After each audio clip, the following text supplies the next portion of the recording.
മാലാപാർവതി തന്നെ നമുക്കൊപ്പം ചേരുന്നു. ശ്രീമതി മാലാപാർവതി, താങ്കൾ ഉന്നയിച്ച ആരോപണങ്ങളെല്ലാം അടിസ്ഥാനരഹിതമാണ്. ബോധപൂർവമായി ഇപ്പോൾ ഇത് കൊണ്ടുവരികയാണ്. താങ്കൾക്ക് അംഗത്വം പോലും ഇല്ലാത്ത സമയത്തുണ്ടായ ഒരു സംഭവത്തെയാണ് താങ്കൾ പരാമർശിക്കുന്നതെന്നാണ് ഇവർ പറയുന്നത്. ഞാൻ എന്ത് ആരോപണം ഉന്നയിച്ചതിനെ കുറിച്ചാണ് പറയുന്നതെന്ന് പറയാമോ? അതായത് മെമ്മറി കാർഡ് വിവാദം ഉയർത്തുന്നതിന് പിന്നിൽ മറ്റു ചില ലക്ഷ്യങ്ങളാണ് എന്ന് താങ്കൾ പറഞ്ഞല്ലോ. അല്ല, അത് എന്താന്ന് വെച്ചാലേ, ഞാൻ പറയുന്നത് 2018 മുതൽ ഞാൻ അംഗത്വം ഇല്ലാത്ത കാലത്താണ് നടന്നത്. അതുകൊണ്ട് തന്നെ ഈ വിഷയം ഞാൻ കേട്ടിട്ടില്ല. 2018 മുതൽ 2025 വരെയുള്ള ഒരു ജനറൽ ബോഡിയിൽ ഇത് ഉന്നയിച്ച് കേട്ടിട്ടില്ല. ഹേമ കമ്മിറ്റി വന്നു, ഉന്നയിച്ച് കേട്ടിട്ടില്ല. അതിനുശേഷം മാധ്യമങ്ങൾ മുഴുവൻ സ്ത്രീകളെയും വിളിച്ച് ഇത് സംസാരിക്കാനുള്ള സ്പേസ് കൊടുക്കപ്പെട്ടു, ഉന്നയിച്ച് കേട്ടിട്ടില്ല. IC ആയിട്ട് ഞാൻ അവിടെ IC മെമ്പറാക്കി. അവിടെ ഇങ്ങനൊരു വിഷയമുള്ളതായി ആരും പറഞ്ഞിട്ടില്ല, കത്ത് കിട്ടിയിട്ടില്ല. ഒരു ഇങ്ങനൊരു ആദ്യമായി ഒരു യൂട്യൂബർ പറയുന്നതിലാണ് ഞാൻ ആദ്യമായിട്ട് ഇത് കേൾക്കുന്നത്. അതിന്റെ ഗൗരവം മനസ്സിലാകുന്നത് പിന്നീടാണ്. അപ്പോൾ ഞാൻ ഇത് റിപ്പോർട്ട് ചെയ്യണമെന്ന് പറഞ്ഞു ആദ്യം പൊന്നമ്മ ബാബുവിനെ വിളിച്ചു പറഞ്ഞപ്പോൾ അവർ പറഞ്ഞു, നിങ്ങൾ ഇതിൽ ഇടപെടേണ്ട ആവശ്യമില്ല, ഞങ്ങളെല്ലാം ഉഷ ഹസീനയുടെ പിന്നിലാണ് അണിനിരക്കുന്നത്, അവർ നോക്കിക്കോളും കേസ് എന്ന് പറഞ്ഞു. എന്നിട്ട് ഞാൻ ഉഷ ഹസീനയ്ക്ക് ദിവ്യ അയ്യരുടെയും ഇതൊക്കെ മാലാപാർവതി എപ്പോഴാണ് ചെയ്തത്? ഈ ഇഷ്യൂ ഒക്കെ പിന്നെ ഇത് മീഡിയയിലൊക്കെ വന്നതിന് ശേഷമാണ് ഈ മാലാപാർവതി ഇതൊക്കെ പൊന്നമ്മ ബാബുവിനെ വിളിക്കുന്നത്. മാലാപാർവതി IC-യിൽ ഉണ്ടായിരുന്നപ്പോ കുക്കു പരമേശ്വരനും ഇല്ലായിരുന്നു IC-യിൽ. പിന്നെ 2018, 19, 20, 21 ജനറൽ ബോഡി നടന്നിട്ടുണ്ടോ? കോവിഡ് അല്ലായിരുന്നോ? അങ്ങനെ ഈ വിഷയം സംബന്ധിച്ച് കുക്കു പരമേശ്വരനും ശ്വേതാമേന എക്സിക്യൂട്ടീവ് കമ്മിറ്റിയിലുള്ള ആൾക്കാർ എന്തുകൊണ്ട് മാലാപാർവതിയെ അറിയിച്ചില്ല? അത് തന്നെയാണ് ഞങ്ങൾ ചോദിക്കുന്നത്. മാലാപാർവതിയെ അറിയിച്ചിട്ടുണ്ടോ IC-യിൽ ഇങ്ങനെ ഒരു വിഷയം ഉണ്ടായിട്ടുണ്ട്? നിങ്ങൾ IC-യിൽ നിങ്ങളുടെ അമ്മയിലുള്ള ഏത് സ്ത്രീ അംഗത്തെ വിളിച്ച് ചോദിച്ചിട്ടുള്ളത് നിങ്ങളുടെ പ്രശ്നങ്ങൾ എന്താണെന്ന്? ഞങ്ങളുടെ അറിവിൽ ഒരു അംഗത്തിന്റെ അറിവിലും അങ്ങനെ ഒരു സംഭവം ഉണ്ടായിട്ടില്ല. ഉണ്ടായിരുന്നെങ്കിൽ ഞങ്ങൾ ഔദ്യോഗികമായിട്ട് വിളിച്ച് ചോദിച്ചിരിക്കാൻ സാഹചര്യം ഉണ്ടാക്കി തന്നു മാലാപാർവതി ഇപ്പൊ പറയുന്നു. അങ്ങനെ ഒരു സാഹചര്യം ഉണ്ടാക്കി തന്നിരുന്നേ തീർച്ചയായിട്ടും ഞങ്ങളിത് പറഞ്ഞേനെ. ഞങ്ങൾ വിളിച്ചിട്ടുണ്ടോ? ആരെങ്കിലും വിളിച്ചിട്ടുണ്ടോ? ഈ IC ചോദിച്ചിട്ടുണ്ടോ? നമുക്ക് ഈ വർത്തമാനം കഴിയുമ്പോൾ എനിക്ക് പറയാനുള്ള അവസരം. എനിക്ക് പറയാൻ ഇത്രേ ഉള്ളൂ. നിങ്ങൾ പറയുന്ന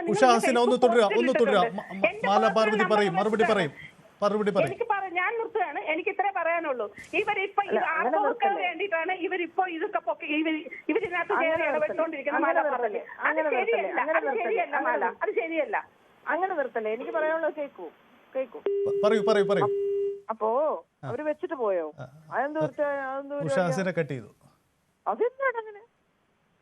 അതെന്താ അങ്ങനെ നിങ്ങൾ എങ്ങനെ അനുവദിക്കാൻ പറ്റുന്നത്? ഞങ്ങൾ അനുവദിച്ചതല്ല, പക്ഷെ അവർ ഫോൺ ഡിസ്കണക്ട് ചെയ്തിട്ട് പോയി. അത് IC-യുടെ വിഷയം. നമ്മൾ ജോയിൻ ചെയ്ത് 2ാമത്തെ ദിവസം തന്നെ ഇങ്ങനെ ഒരു ഒരു വിജയബാബുവിന്റെ വിഷയം വരികയും അതിന്റെ പ്രശ്നങ്ങൾ വരികയും ചെയ്തു. ഞാൻ അവിടെ വന്നപ്പോൾ ഞാൻ ചോദിക്കുന്നുണ്ട്, എന്തെങ്കിലും ഇതുവരെ നിലവിൽ പരാതി ഉണ്ടോ? ഇതുവരെ നിലവിൽ പരാതി ഇല്ല എന്നാണ് ഞാൻ അറിഞ്ഞത്.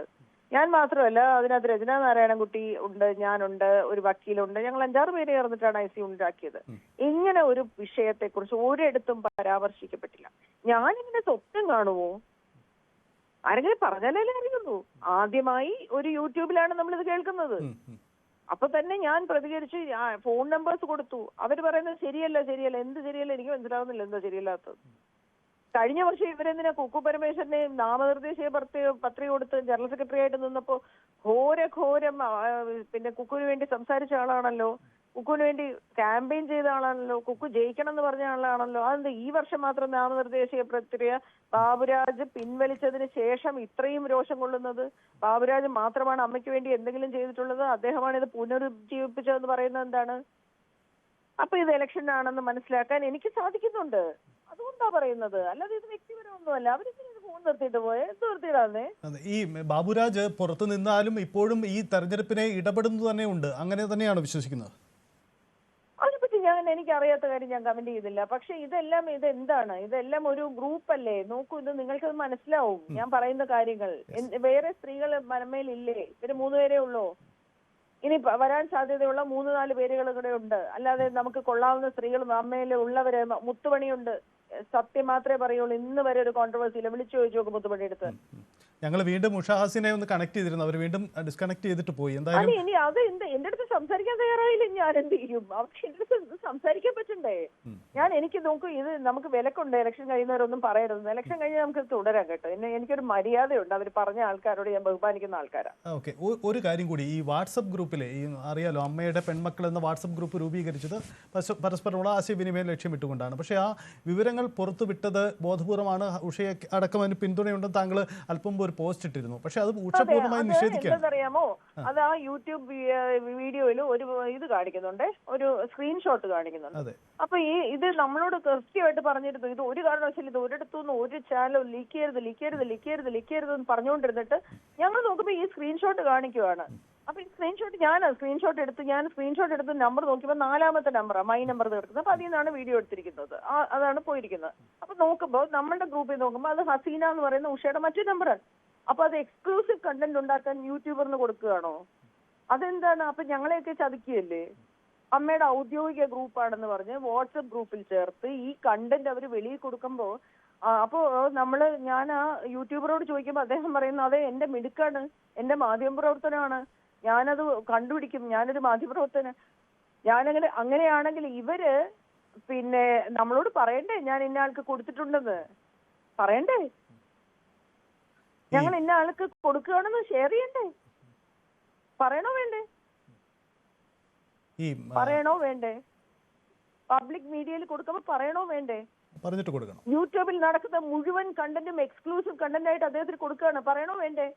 ഞങ്ങളെ അറിയിക്കണോ വേണ്ടേ അവർ കൊടുത്തോണ്ടിരിക്കുകയാണെന്ന്? പക്ഷെ ഉഷ പറയുന്നത് ഉഷ ഒരു സ്ക്രീൻഷോട്ട് 2 സ്ക്രീൻഷോട്ട് അയച്ചു കൊടുത്തു, ശരി തന്നെയാണ്. പക്ഷെ അതിന്റെ അകത്തെ ചാറ്റുകൾ മുഴുവൻ പിന്നീട് പുറത്തു പോയി. അങ്ങനെ പുറത്ത് വിഴുപ്പിലക്കാൻ അവസരം അതിനകത്തുള്ളവർ തന്നെ ഉണ്ടാക്കിയെന്നാണ് പറയുന്നത്. അതൊന്നും ന്യായീകരണമല്ല. അത് ആരാ കൊടുത്തതെന്ന് നമുക്കറിയില്ല. അവര് എത്രയോ നമുക്ക് ആ യൂട്യൂബ്സ് നിങ്ങളൊന്ന് സെർച്ച് ചെയ്യൂ, എല്ലാ കണ്ടന്റിനകത്തും ആ അമ്മയുടെ പെൺമക്കളിൽ നടന്ന ചാറ്റുകളെ കുറിച്ച് അദ്ദേഹത്തിന് അറിയാം. ആ ഗ്രൂപ്പ്, ആ യൂട്യൂബ് ഗ്രൂപ്പും ഇവരും എല്ലാം ഒന്നാണ്. നമുക്കാർക്കും അതിൽ ആക്സസ് ഇല്ല. ഇങ്ങനെ എക്സ്ക്ലൂസീവ് കണ്ടന്റ് കൊടുക്കാൻ ഞങ്ങളെ ഉപയോഗിച്ച് എന്തിനാ? നോക്കൂ മാലാപാർവതി, നമുക്കറിയാം ഈ മറ്റ് സംഘടനകൾക്ക് നിന്ന് വ്യത്യസ്തമായി ഇതിപ്പം അമ്മ എന്ന സംഘടനയോ അതുമായി ബന്ധപ്പെട്ട് നിൽക്കുന്നവർക്കോ നിങ്ങൾക്കൊരു താരപരിവേഷമുള്ളവരാണ്. പൊതുസമൂഹം നിങ്ങളെ വളരെ ശ്രദ്ധയോടെ നോക്കുന്നവരാണ്. അപ്പോൾ നിങ്ങൾ എന്തൊക്കെ പറയുന്നു, എന്തൊക്കെ പ്രവർത്തിക്കുന്നു, നിങ്ങളുടെ അഭിപ്രായം എന്താണെന്നൊക്കെ അറിയാനൊക്കെ വലിയൊരു ആകാംക്ഷ ഉണ്ടാവും. അപ്പോൾ നിങ്ങളുടെ ഒരു സെക്യൂരിറ്റിയായ ഒരു ചുരുങ്ങിയ വേദിയിൽ, സ്വകാര്യ വേദിയിൽ പങ്കുവയ്ക്കുന്ന കാര്യങ്ങൾ പൊതുസമൂഹത്തിന് മുന്നിൽ ചർച്ച ചെയ്യാൻ അവസരം ഉണ്ടാക്കി കൊടുക്കുന്നത് യഥാർത്ഥത്തിൽ ഈ സംഘടനയ്ക്കകത്തുള്ളവർ തന്നെയല്ലേ? എനിക്ക് അതിനെ കുറിച്ചൊന്നും പറയാൻ അറിയില്ല. ഞാൻ ആർക്കും കണ്ടന്റ് തന്നിട്ടില്ല. ഞാൻ മഞ്ജുഷിന് വല്ല കണ്ടന്റ് തന്നിട്ടുണ്ടോ? ഇല്ലല്ലോ. ഈ ഗ്രൂപ്പിനകത്ത് നടക്കുന്ന ഒരു കാര്യവും പുറത്തു പോകരുത് എന്ന് അവര് പറഞ്ഞു. അത് അമ്മ നടപടി എടുക്കും. ഞാൻ വേണേ ആ കാർഡ് ഇട്ട് തരാം. ഒരു കാർഡ് ഇങ്ങനെ അടിച്ചടിച്ച് ഇടയ്ക്കിടയ്ക്ക് ഇടുന്നുണ്ട്. ഞാൻ അത് ഫേസ്ബുക്കിൽ ഷെയർ ചെയ്തിരുന്നു. അങ്ങനെ പറയുന്ന അഡ്മിൻ പാനലിലെ ആള് തന്നെ ഈ കണ്ടന്റ് വെളിയിൽ കൊടുത്തിട്ട് ആ സ്ക്രീൻഷോട്ട് വെളിയിൽ കൊടുത്തിട്ട് ഞങ്ങളോട് അത് അറിയിക്കാതിരിക്കുമ്പോ ഗുരുതരമായ തെറ്റല്ലേ?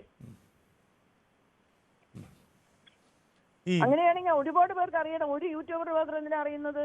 എല്ലാവർക്കും എക്സ്ക്ലൂസീവ് ആയിട്ട് എല്ലാവരും സിനിമയുടെ അറ്റൻഡ് ചെയ്യുന്നവരാണല്ലോ. അവർക്കെല്ലാം കൊടുക്കായിരുന്നല്ലോ. അതെന്തിനാ ഒരാൾക്ക് മാത്രം ഒരു പരിഗണന കൊടുത്ത്? എല്ലാ മാധ്യമങ്ങളും ഒരുപോലെയല്ലേ? എന്നെ സംബന്ധിച്ചാണ് ഒരു മീഡിയ പാർട്ട്ണറും അമ്മയ്ക്കുള്ളതായിട്ട് എനിക്കറിയത്തില്ല. ഇതുപോലെ ഈ നിങ്ങളുടെ ഗ്രൂപ്പിനപ്പുറം മറ്റ് അമ്മയിലെ ആശയവിനിമയങ്ങൾ പലതും ഇങ്ങനെ പുറത്ത് പോകുന്നുണ്ടോ? അങ്ങനെ അനുഭവം ഉണ്ടായിട്ടുണ്ടോ മുമ്പ്? എനിക്കറിയില്ല. ഞാൻ കേട്ടിട്ടില്ല. അവര് പറയുന്നുണ്ടെന്ന് എനിക്കറിയില്ല. ഞാൻ കേൾക്കുന്ന മുഴുവൻ അമ്മയുടെ മുഴുവൻ വിശേഷങ്ങളും ദിവസവും 3-4 വീഡിയോ ചെയ്യുന്ന ഒരു യൂട്യൂബിൽ നിന്നാണ് ഞാൻ കേൾക്കുന്നത്. അതിനകത്ത് എല്ലാം പ്രവചനമാണ്. നാളെ ഇത് സംഭവിക്കും, ഇന്നത് നാളെ സംഭവിക്കും, ഇന്ന ആൾക്കാർ നാളെ ഇത് പറയാൻ വരും. എല്ലാം അദ്ദേഹം മുൻകൂട്ടായിട്ട് പറയുന്നുണ്ടല്ലോ. ഒരു കാര്യം കൂടി, ഈ മുൻനിര ഇപ്പം മോഹൻലാലും മമ്മൂട്ടി, സുരേഷ് ഗോപി ഇവരൊക്കെ ഇതിൻ്റെ നേതൃനിരയിൽ നിന്ന് മാറി നിന്നോടുകൂടി അവരെത്ര സജീവമാകാതെ വന്നതോടുകൂടി ഒരു അനാവശ്യ പ്രവണതകൾ, മോശപ്പെട്ട പ്രവണതകൾ ഈ സംഘടനയ്ക്കകത്ത് ഉടലെടുത്തു. അങ്ങനെ കരുതുന്നുണ്ട്? തീർച്ചയായിട്ടും ഒരു ഭയങ്കരമായ ഒരു ദുഷിപ്പ് സംഭവിച്ചിട്ടുണ്ട്. എല്ലാവരും ആശങ്കയിലാണ്. കാരണം മോഹൻലാൽ സർ അവിടെ, ഞാൻ പറയട്ടെ, ഞാൻ എപ്പോഴും പറയുന്ന ഒരു കാര്യമുണ്ട്. ഞാൻ എല്ലാവരോടും പറഞ്ഞാണ് ഈ വർഷം പ്രസിഡന്റ് ആയിട്ട് ആരും ഇലക്ഷന് നോമിനേഷൻ കൊടുക്കരുത് എന്ന്. കാരണം ലാൽ സാർ മാറിക്കഴിഞ്ഞാൽ അദ്ദേഹത്തിനെ തിരിച്ചു കൊണ്ടുവന്നില്ല ഇതിന് നിലനിൽപ്പ് കുറയുമെന്ന് ഞാൻ പറഞ്ഞതാണ്. കാരണം അദ്ദേഹത്തിനെ തിരിച്ചു കൊണ്ടുവരാനാണ് ശ്രമിക്കുന്നത്. അമ്മ സംഘടനയ്ക്ക് അദ്ദേഹം അത്യാവശ്യമായിട്ടുള്ള ഒരാളാണ്. പക്ഷെ ഇവിടെ അധികാര വടംവലിയാണ് കൂടുതലും നമ്മൾ കാണാൻ സാധിച്ചത്. അങ്ങനെ അതുകൊണ്ട് അതൊരു ഉത്തരവാദിത്വമോ സ്നേഹമോ അവർക്കൊന്നും നമ്മളോട് ഇനി വരണമെന്നില്ല. ഞാൻ ഉദ്ദേശിക്കുമ്പോൾ സംഘടനയോട്. അത് വരാതിരിക്കാൻ ശ്രമിച്ച ആളാണ് ഞാൻ. ഇനിയും പറഞ്ഞുതരാം. പിന്നെ ഉർവശി ചേച്ചി പ്രസിഡന്റ് ആവണമെന്ന് ആഗ്രഹിച്ച ആളാണ്. നോമിനേഷൻ കൊടുക്കണമെന്ന് പറഞ്ഞ ആളാണ്. അപ്പൊ അവര് എന്തുകൊണ്ടാണ് പിൻവലിച്ചത് എന്ന് എനിക്കറിയില്ല. അവര് ആദ്യം എന്നോട് സമ്മതിച്ചാണ് പിന്നെ പറ്റത്തില്ലെന്ന് പറഞ്ഞത്. അപ്പൊ എല്ലാ തരത്തിലും ഈ സംഘടന നന്നായിരിക്കണം എന്ന് വിചാരിച്ച ഒരാളാണ് ഞാൻ. പക്ഷെ ഇപ്പൊ എനിക്കത് ഒന്നും പറയാനില്ല. ഇപ്പൊ നടക്കുന്ന കാര്യങ്ങളെ കുറിച്ച് അത് ചർച്ച ചെയ്യുന്നത് ശരിയുമല്ല. ഇപ്പൊ നടക്കുന്നത് ബാബുരാജിന്റെ നാമനിർദ്ദേശ പത്രിക പിൻവലിച്ചുകൊണ്ട് അദ്ദേഹം ഇട്ട പോസ്റ്റിൽ മാധ്യമങ്ങളിലൂടെ ഉപദേശിച്ച എല്ലാ സുഹൃത്തുക്കൾക്കും അദ്ദേഹം ജീവിതകാലം മരണം വരെ മറക്കില്ല എന്നൊരു ഭീഷണിയാണെന്ന് യൂട്യൂബർ പറഞ്ഞു. അദ്ദേഹത്തിന്റെ അതിൽ വായിച്ചപ്പോൾ മരണം വരെ മറക്കില്ല എന്നേ നമ്മൾ വായിച്ചുള്ളൂ.